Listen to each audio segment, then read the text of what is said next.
Vengo de semanas intensas. Fui a la conferencia de los diseñadores trabajando para el sector público, organizada desde nuestro grupo en Helsinki.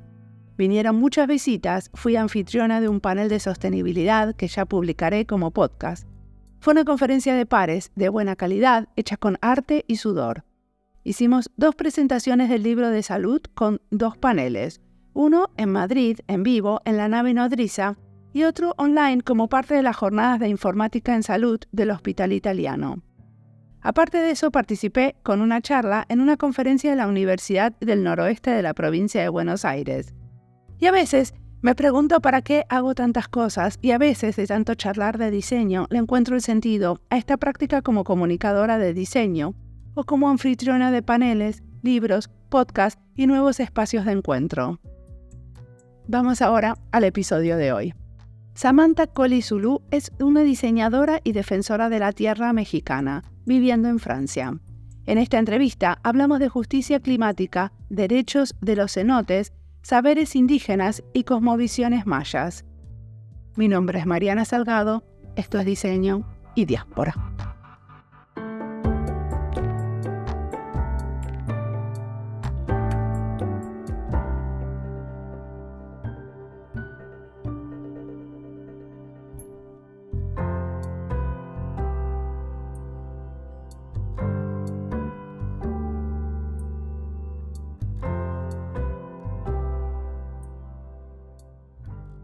Yo soy Samantha Colli Zulú, soy diseñadora, abogada de la tierra, facilitadora y cofundadora de Mycelium Social Lab. ¿Y qué es Mycelium Social Lab? Mycelium Social Lab es una agencia consultora para el cambio sistémico. Nos inspiramos del micelio, que es la red de hongos que básicamente sostiene la vida de los bosques y las selvas, y ayuda a transformar todo lo que ya nos sirve para crear nueva vida, interconecta a los árboles, distribuye nutrientes, información. Hace algunos años salió una investigación que hablaba acerca de Wood Wide Web, ¿no? Como el Internet de los bosques, que eran justo estas redes de hongos, ¿no? Entonces nosotras nos inspiramos del micelio como metáfora biomimética para eso, ¿no? ¿Cómo podemos transformar los sistemas sociales y ecológicos en esta época tan compleja que vivimos para eso, ¿no? Para crear nuevos, dar nueva vida y colaborar. ¿Y qué estudiaste? Porque sos abogada y diseñadora. Yo agarré esas 2 palabritas, pero ¿estudiaste las 2? Sí, Mariana, mira, fíjate que a la base yo estudié para ser abogada, ¿no? Estudié Derecho. A veces digo, soy abogada por deformación, porque sí, efectivamente, ¿no? La carrera de Derecho en la época en la que yo la estudié, pues era muy diferente a cómo ahora entendemos las justicias. Y eso, ¿no? Estudié para ser abogada y luego me especialicé en derechos humanos, derechos de los pueblos indígenas, derechos de las mujeres. Yo soy de origen maya. Entonces siempre me llamó mucho la justicia, ¿no? Como unas pocas personas sí, otras no. Entonces eso me llevó a volverme abogada y con el tiempo estuve trabajando muchos años en el ámbito internacional de los derechos humanos, litigando ante la Corte Interamericana y todo el sistema interamericano de derechos humanos. Y llegué a un punto de quiebre, de burnout mismo, de que tiene que haber otra manera de crear justicia. No puede ser que queramos crear justicia y no vivimos en paz, o hay dejas mucho de ti mismo, ¿no? O de ti misma te dejas de lado. Y digamos, como los instrumentos del sistema para transformarlo, entre comillas, son parte del mismo sistema. Entonces, habían muchas contradicciones que a mí me generaron esta búsqueda por algo diferente, ¿no? Y ahí fue que me abrí al diseño. Encontré un programa, seguro que conoces Schumacher College en UK, el programa de Ecological Design Thinking. Estuve ahí estudiando un año y realmente como la filosofía de la universidad es mente, manos, corazón y realmente poniendo mente, manos y corazón a una manera diferente de diseñar sistemas, de diseñar propuestas de cambio ecológico y social. Perfecto. Y uno de los conceptos que vos trabajás es con esto de justicia climática. ¿Qué quiere decir justicia climática?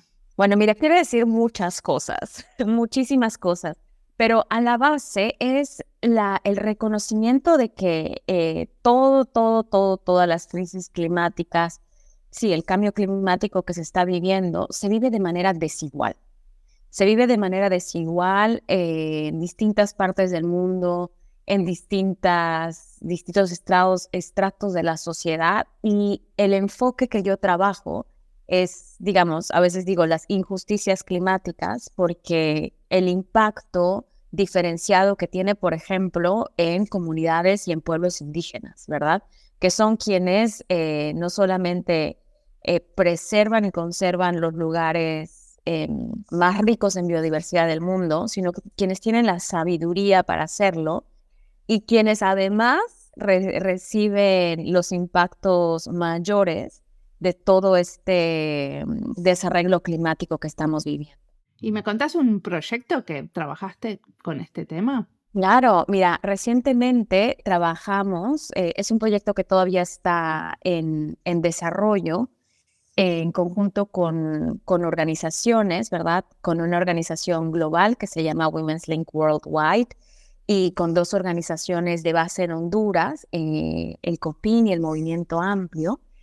Trabajamos para llevar las voces de pueblos indígenas, de líderes y lideresas indígenas, ante una consulta que se hizo en América Latina sobre cómo los países, fue organizada por la Corte Interamericana, cómo los estados, los países latinoamericanos tendrían que responder a esta crisis climática. Entonces hicieron toda una consulta para eso, ¿no? Bueno, ¿cómo debemos de hacer esta decisión que le diga a los estados qué medidas deben de adoptar? Y nosotras nos dimos a una tarea creativa de no solamente, digamos, dar esta información, porque también eso es algo que yo trabajo mucho, la decolonización del derecho. El derecho en sí mismo es una ciencia social que se crea desde las influencias de, bueno, eso me lleva como que a hablar acerca de otro tema, ¿no? Como a la raíz está un paradigma, digamos, a la raíz del problema del cambio climático, como yo lo veo, es que hay un paradigma que nos hace ver que estamos separados de la naturaleza, y ese paradigma está en gran parte vinculado con el paradigma de la ciencia cartesiana, que separa, ¿verdad?, todos los elementos y los estudia en aislamiento, y es un pensamiento lineal. Entonces, eso, ¿no? Como que podemos controlar a la naturaleza. Ese es el paradigma, ¿no? Es algo que está allá afuera y es objeto de ciencia y podemos controlarla. Ojo, no estoy contra la ciencia para nada, al contrario, pero es interesante como contrastar estas maneras de entender el mundo, porque justamente esta manera de pensar influyó en el derecho, y el derecho ve a la tierra, al territorio, como propiedad privada. O sea, yo puedo comprar un pedazo de tierra, yo la puedo explotar, transformar, sin importarme cómo está conectada con un ecosistema más grande, ¿verdad? Entonces, en los pueblos indígenas, en las cosmovisiones indígenas, hay un contraste donde la propiedad se entiende y la relación con la naturaleza se entiende de una manera diferente. Yo soy parte del territorio en el que vivo y en el que nací, y estoy encargada de guardianarlo y cuidarlo y protegerlo, ¿verdad? Y yo vivo en relación con todo. Entonces, hay esta, digamos, como dicotomía en el derecho, y ahora se está hablando mucho de derechos desde la naturaleza y tal. Entonces, regreso a mi punto, Mariana, que era que en este proyecto nosotras teníamos la intención de decolonizar esta manera de ver el derecho, de no solamente ir a capturar lo que estaba pasando, lo que estaban viviendo, y de llevarle y decirle a la corte, aquí está, sino realmente poner al centro las voces de las personas, los impactos, las respuestas que ellas están dando, y sobre todo sus propuestas para este cambio, ¿verdad? Entonces fue un ejercicio muy, muy, muy bonito, que era lo que yo ya había estado desarrollando años atrás, pero que en este proyecto en específico, por muchas razones, se dio de una manera muy particular que permitió justamente esta centralización de las voces, ¿verdad? Y un ejercicio de prácticamente decirle a la Corte, así es como se hace un ejercicio de participación colectiva con pueblos indígenas, ¿no? Que sea horizontal. Y creo que cuando hablamos de respuestas a la justicia climática, el cómo lo hacemos es muy importante, porque siento que muchas de las soluciones están inclinadas hacia la tecnología, hacia la ciencia, que es muy importante, y también la manera en la que integramos todos los saberes y todas las maneras de ver el mundo y el relacionamiento, y sobre todo donde se ha conservado, digamos, la naturaleza, la biodiversidad, también es muy importante de incluir. O sea que ustedes hicieron un ejercicio participativo en el cual las comunidades indígenas pusieron especial esfuerzo porque tengan voz. ¿Cómo les sirvió el diseño en esto? Mira, el diseño en esto, me encanta esa pregunta. A ver, todo el proceso de pe a pa es un proceso de diseño. Yo, con mis colegas con que trabajo, usamos los marcos de diseño más básicos, ¿no? El doble diamante. Empezar por esa exploración, ¿verdad? Primero para diseñar cómo va a ser todo el proyecto. Para este en particular, si no conocen este marco, piedras caórdicas, en inglés es Chaotic Stepping Stones, es para Stepping Stones, para trabajar con proyectos que justamente tienen alta complejidad. Entonces, lo que nosotras siempre tenemos en cuenta es eso, ¿no? A ver, ¿para quién estamos diseñando? ¿Cuáles son los principios que tenemos que tener muy en claro? Y sobre todo, ¿cómo nos aseguramos de que las voces indígenas están en todo el proceso de diseño? Entonces, trabajamos eso, ¿no? Con un grupo núcleo, digamos, que son las organizaciones, y por cada organización hay representantes de estas comunidades con las que vamos eso, ¿no? Ahora sí que codiseñando y tomando el pulso para hacer todo el proceso, ¿no?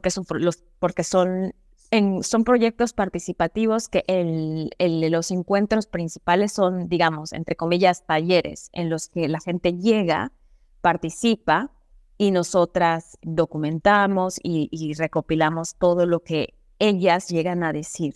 ¿Me explicas lo de las piedras caórdicas, que no lo entendí? Sí, mira, las piedras caórdicas es un instrumento, Mariana, que te recomiendo un montón, y le recomiendo un montón a la gente que nos escucha, porque es un instrumento justamente para diseñar, para preparar un proyecto que sea altamente complejo. ¿Y qué es altamente complejo? Que hay muchas como stakeholders, muchas partes clave que tienen distintos entendimientos de la problemática o de la situación que se quiere entender. Tienen eso, ¿no? Intereses diferentes, tienen distintas miradas, y además todos los problemas están nichados entre sistemas más grandes, ¿no? Pero tienes altas complejidades de sistemas, ¿no? En este caso, justicia, pueblos indígenas, cambio climático. También ya estábamos muy con la perspectiva de género. Entonces, son situaciones que una situación lineal de, a ver, tu objetivo, tu implementación y tu resultado, eso no es sostenible y tampoco genera el cambio que se quiere, ¿no? Entonces, este instrumento lo que te permite es estructurar el proyecto tomando en cuenta estos distintos aspectos, ¿no? Tiene 3 etapas clave, que la primera es invitación, ¿no? ¿Quiénes tienen que estar? ¿Cuál es su propósito común? Creo que eso es algo que me he dado cuenta en ya estos años ya más de 5 años trabajando con el enfoque de diseño en el ámbito de justicias, y la importancia de tener un propósito claro compartido, porque eso es lo que nos ayuda a sostenernos en los momentos más difíciles de los proyectos, porque aunque trabajemos diseño y trabajemos de maneras holísticas y de maneras diferentes, siempre van a haber desafíos, ¿verdad? Entonces, esa primera parte nos ayuda a centrarnos en eso. Tienes la invitación. Luego tienes la parte de implementación, ¿no? A ver, eso, ¿no? ¿Qué es lo que yo necesito? ¿Cuáles son los recursos internos, externos? ¿Cuáles son esos outcomes que quiero, ¿no? Como los resultados en un sentido más amplio, ¿no? Tangibles e intangibles. Y luego la tercera etapa es la de la estructura. A ver, ok, ya tengo toda esta información, ¿qué estructuras, qué fases le voy a dar? ¿Qué voy a hacer primero, qué voy a hacer después? Y qué es lo que me va a dar el indicador de que estoy avanzando hacia eso, ¿no? Entonces son distintas capas en realidad que se le van poniendo a estos procesos de diseño cuando son altamente complejos, como te decía. Muy bien. Y otro proyecto en el que trabajaste que me pareció como muy interesante es en los cenotes como sujetos de derecho. Primero vamos a tener que explicar qué son los cenotes. Sí, feliz. Mira, los cenotes vienen de la palabra maya tzonot, que significa hueco en el suelo. Los cenotes son cuerpos de agua, como lagos o ríos subterráneos, que son el producto, o son el resultado más bien, no producto, son el resultado de el tipo de geología que existe en la península de Yucatán, que es un tipo de suelo que se llama karst, que es muy permeable. Entonces, me voy a ir hasta la extinción de los dinosaurios, Mariana, porque justo el meteorito que extinguió los dinosaurios cayó en Chicxulub, que está justo al frente de la península. Bueno, es un pueblo en la península de Yucatán ahora, pero justo enfrente de ese pueblo está el cráter donde cayó el meteorito y generó este tipo de suelo y condiciones para que se dieran este fenómeno, ¿no? Entonces, todo el agua de lluvia que cae en la península se filtra en el suelo y se ha filtrado por, ahora sí que millones de años, y ha creado estos cuerpos de agua. Entonces, son ahora sí que el sostén, es el acuífero maya, que sostiene gran parte, que sostiene los ecosistemas y a las sociedades en la península de Yucatán. Entonces, esos son los cenotes. Y en las cosmovisiones mayas, para nosotras y nosotros es la entrada al inframundo. Entonces, en la espiritualidad tiene una relación muy importante con nuestra manera de vivir y de relacionarnos, ¿no? Con lo que nosotros decimos que son los guardianes, los dueños del monte, los dueños del todo. En la naturaleza tiene dueño espiritual. ¿Y qué sería darles sujeto de derecho? Darles derechos, o sea, es como tratarlos como personas a estos agujeros en el agua. No necesariamente. Mira, en este proyecto que tú dices, es una investigación que yo hice para la organización Fundación para el Debido Proceso, mejor te lo digo en español, que en conjunto con organizaciones en Yucatán están trabajando porque estos cenotes están siendo muy contaminados. Se han puesto granjas porcícolas y, digamos, distintas propiedades privadas que tiran sus desechos en los cenotes. Entonces, los cenotes es el agua que tomamos, con la que comemos, con la que regamos las plantas, las milpas, los animales, y está conectada también con el mar. Es un ecosistema muy, muy complejo. Entonces, ante esta contaminación tan alta que se está viviendo, hicimos una apuesta, ¿verdad? ¿Cómo sería si reconocemos, como te decía, esta visión desde nuestra mayanidad, desde la cosmovisión indígena maya yucateca, que los cenotes tienen dueños, que los cenotes son importantes para nuestra vida, que los cenotes son un ecosistema viviente? Y desde ese reconocimiento de la vitalidad de estos ecosistemas, ¿cómo sería reconocer que ellos también tienen derechos y que sus derechos serían a no ser contaminados, a ser restaurados, a que puedan regenerar toda la flora y la fauna que vive dentro de ellos, y que tangencialmente también es benéfico para los seres humanos y las sociedades que dependemos de ellos, ¿no? Entonces, a la base yo creo que es muy importante decir, Mariana, porque se está dando mucho ahorita el auge de derechos de la naturaleza, y los derechos de la naturaleza es el reconocimiento legal de que la tierra está viva, y que si está viva, tiene ahora sí que el mismo derecho a ser reconocida en primera instancia, y a que pueda eso, ¿no? Prosperar en su vitalidad al mismo nivel que la humanidad. Ustedes hicieron, como parte de este estudio, una comparación de los derechos entre Bolivia, Colombia y Ecuador. ¿Qué encontraron? Mira, en esos países, bueno, a ver, en Ecuador y en Bolivia, eso es como un poco más técnico. En las leyes, en su legislación, se ha reconocido eso, ¿no? La Pachamama. No quiero pecar y tratar de decir las palabras como no son, pero el buen vivir de los pueblos, ¿verdad? Y la vinculación y la relación estrecha de los pueblos indígenas con la naturaleza. Y básicamente decir la Pachamama está viva. Y luego en la implementación no necesariamente se da así, porque estos países, tanto Ecuador como Bolivia, en Ecuador hace poco, de Ecuador hace poco estuve escuchando como eso, ¿no? Todos los desafíos que están enfrentando con la explotación petrolera y la explotación en territorio indígena reconocido. Entonces, el reconocimiento legal no necesariamente implica que en la práctica eso se dé, ¿verdad? Entonces, es lo que nosotras encontramos en nuestra investigación y por eso le apostamos mucho al cambio paradigmático legal. O sea, hay que reconocer y hay que transformar esta visión legal de la tierra como propiedad privada. Hay que realmente cambiar nuestra manera de ver y de vivir y de entender la naturaleza como un ente viviente, ¿verdad? Entonces, en Colombia lo que está pasando es muy emocionante también. Ahí en la legislación todavía no está reconocido, sino se hizo a través de la Corte Constitucional, que se llevó un caso, fue el caso más sonado, el caso del río Atrato, que también por situaciones de alta contaminación se llevan los pueblos indígenas, se autodenominan como guardianes del río Atrato, llevan el caso ante la Corte Constitucional, ¿verdad? Y la Corte Constitucional reconoce, sí, el río Atrato tiene derechos, es sujeto de derechos, ¿verdad? Y crea las reparaciones de esa sentencia, me parecen buenísimas. Y las reparaciones de la sentencia, la Corte dice, sí, tienen razón y además tienen que hacer A, B, C y D, ¿no? Y entonces manda la creación de un órgano guardián que está integrado tanto por representantes de comunidades indígenas y afrodescendientes en ese caso, y personas del gobierno, para que juntas tutelen los derechos y el bienestar del río Atrato. En la práctica, hasta donde yo sé, también está teniendo desafíos.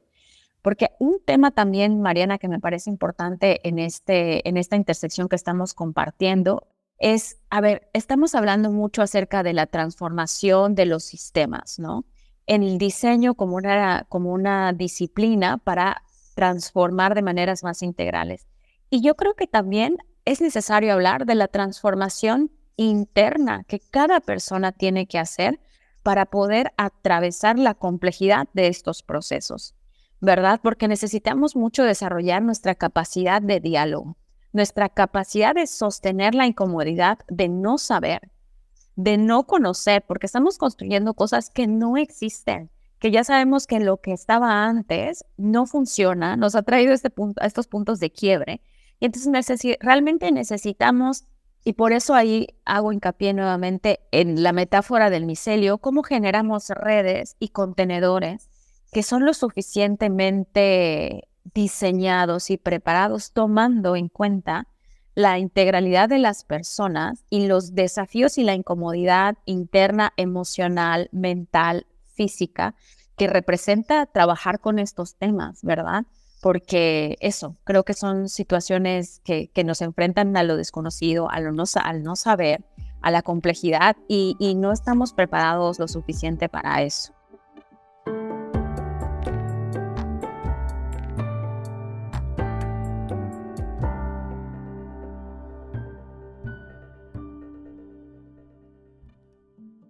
Esta entrevista es parte de las listas Diseño Sostenible, Diseño en Transición, México y Diseño, Diseño con lo más que humano, Territorios y Diseño, Francia y Diseño y Acceso a la Justicia. Las listas las encuentran en la sección de recomendados de nuestra página web, en Spotify y en YouTube. A la socia de Samantha, en Micelio, la entrevisté hace mucho cuando todavía no trabajaban juntas. Eso fue en el episodio 13. Y siempre pensé que quería seguir en contacto y saber de su trabajo. Por suerte me escribió diciendo que me recomendaba entrevistar a Samantha. Siempre agradezco a las colegas proactivas porque me dan idea y contribuyen también a hacer de esta práctica, la de podcastear, algo un poco menos solitario. Creo que esta entrevista dialoga con muchas otras en relación a la colaboración con comunidades indígenas o afrodescendientes. Estas entrevistas las compilo en la lista Territorios y Diseño. Y también las comparto en algunos grupos de WhatsApp que se interesan por el tema. Uno es el que maneja Juan Montalbán sobre estudios críticos de diseño latinoamericano. Otro grupo es Diseño sin Fronteras. Si los que escuchan les dan ganas de ser parte de algunos de estos grupos, Me dicen y se los paso. Sigamos ahora escuchando a Samantha, que tiene mucho más para contarnos.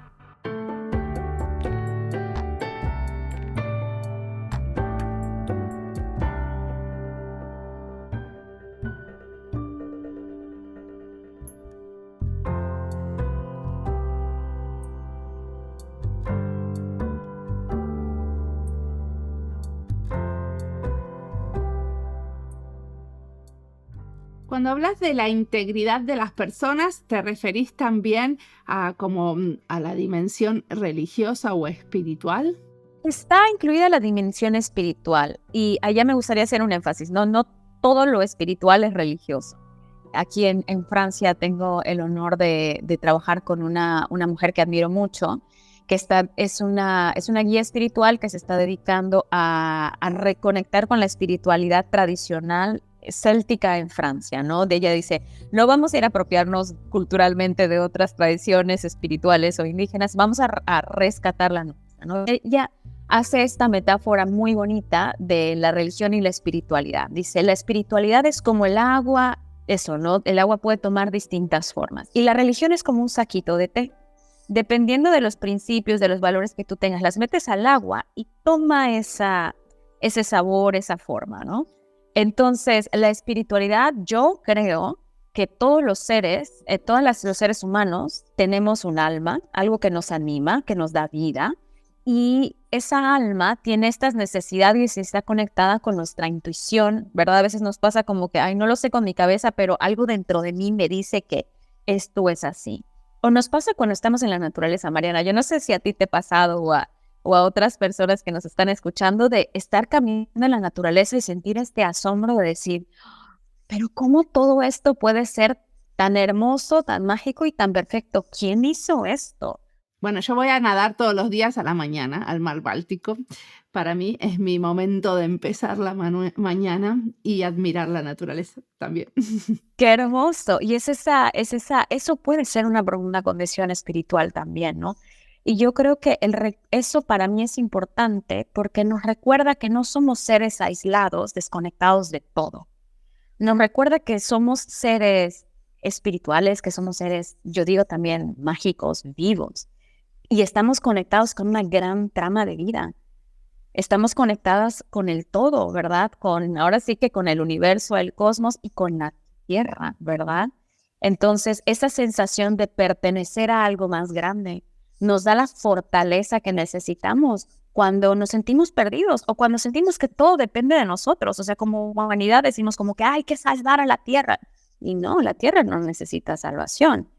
La humanidad, yo no creo, yo no soy colapsóloga o no creo en el colapso.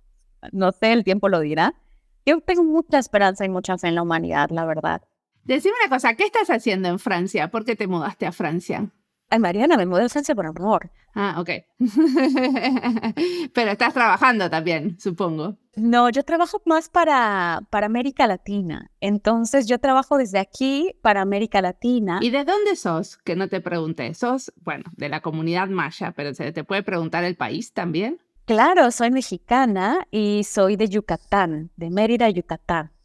Y vine acá a Francia, Mariana, básicamente eso, ¿no? Porque estudiando en Schumacher, conocí al que ahora es mi esposo, y nada, tomamos la decisión de vivir acá. Entonces, en realidad, eso, ¿no? Estoy basada acá y realmente, sí, eso te reconozco, Mariana, que es una frontera interna.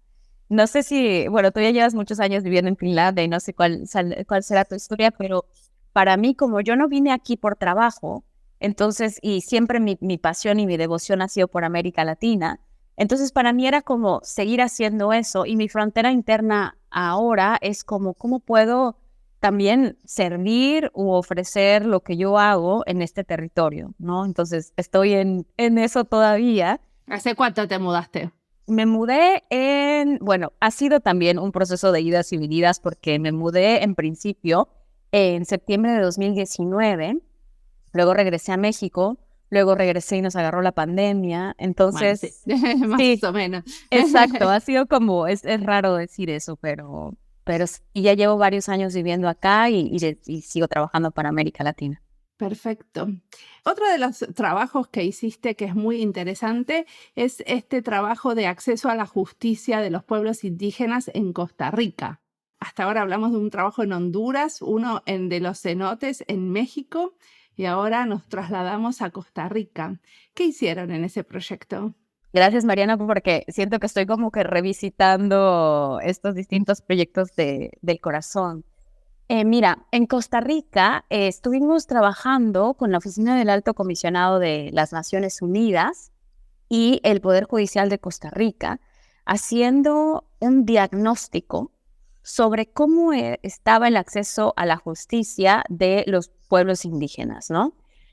Ahí que fue la clave. Ahí fue la clave cómo hacemos una política pública o la primera etapa de una política pública saliéndonos desde el escritorio, ¿no? Yo sé que tú has trabajado con políticas públicas y entiendes esto, ¿no?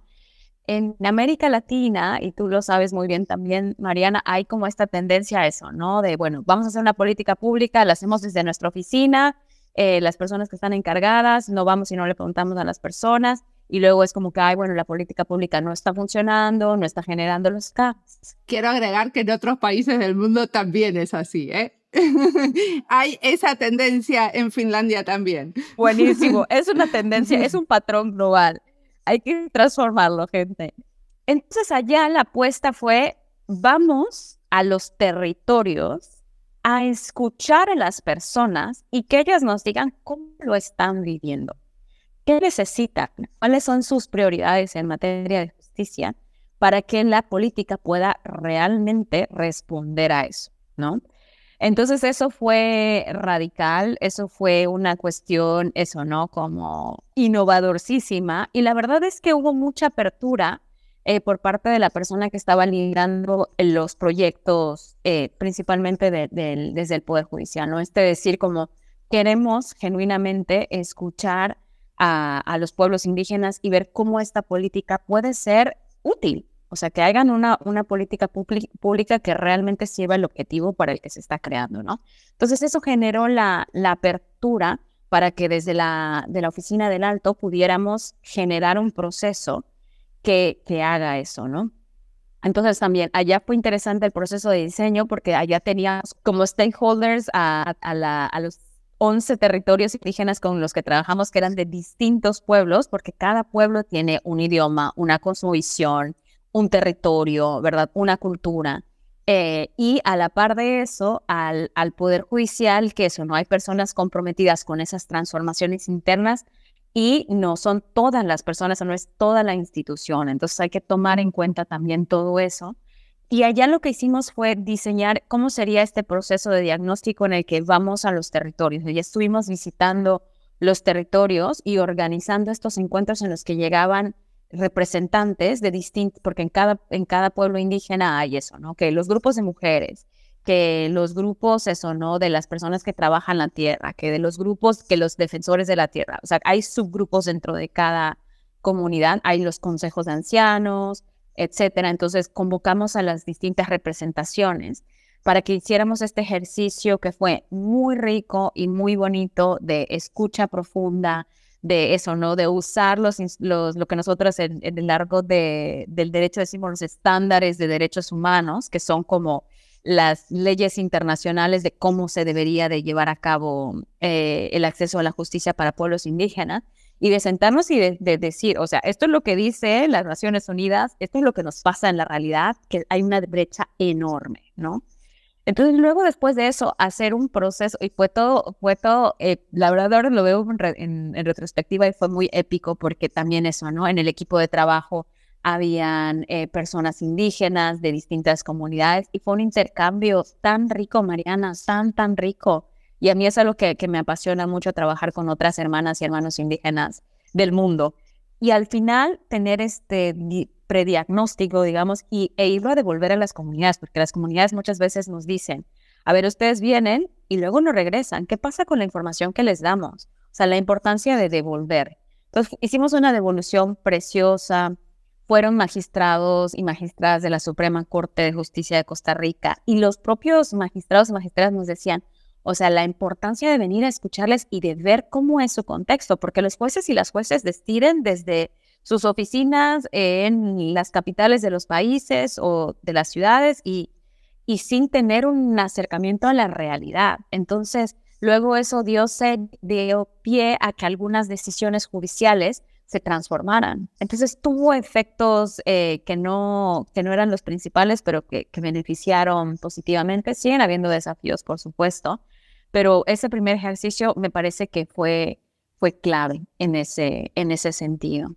Buenísimo. Y decime, si queremos leer sobre estas cosas, o leer, escuchar, mirar, ¿qué nos recomendás? Películas, juegos, libros, lo que quieras.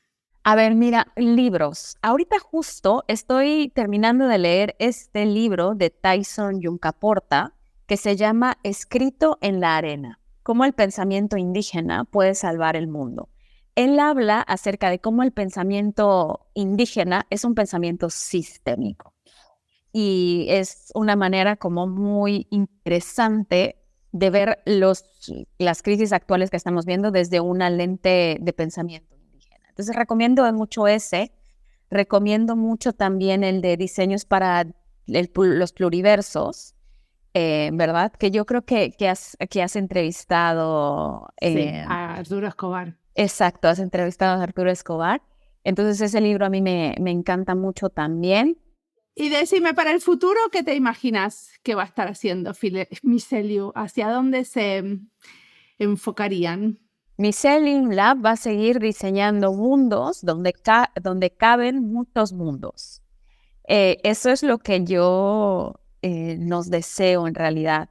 Eso, ¿no? Mycelium Social Lab, las cofundadoras somos Dorothy Sabla y yo.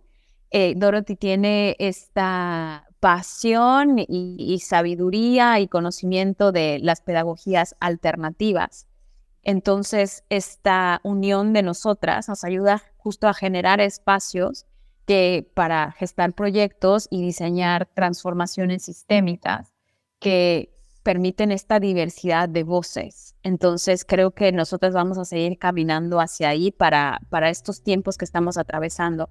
Nos imaginamos ir generando y apoyando a organizaciones, a colectivos que quieren dar estas miradas no solamente desde el diseño, sino holísticas desde el ser, como te decía, y desde la diversidad de los mundos que habitamos el día de hoy. Entonces, yo me imagino que Mycelium Lab va a seguir diseñando mundos donde caben muchos mundos. Muchísimas gracias por la entrevista.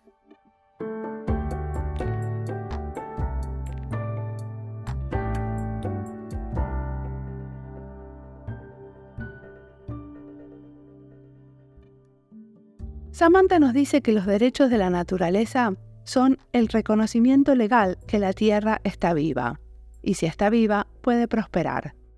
Y esto de los derechos a otros seres vivos me hace acordar que tenemos una lista sobre diseño con lo no humano, que algunos les dicen diseño multiespecies o diseño con lo más que humano.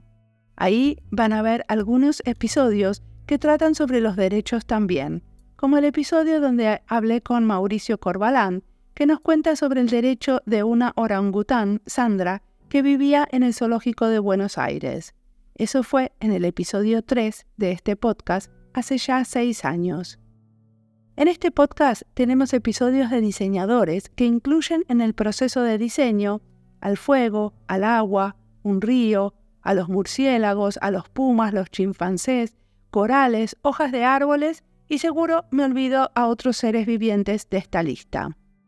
Los actores naturales que pueden participar del proceso de diseño pueden ser organismos particulares como las plantas o los animales, los ecosistemas, las especies protegidas, los colectivos de especies, los colectivos multiespecies como las bacterias, los procesos vivos como la fotosíntesis y los ciclos bioquímicos como el ciclo de carbono o el de nitrógeno.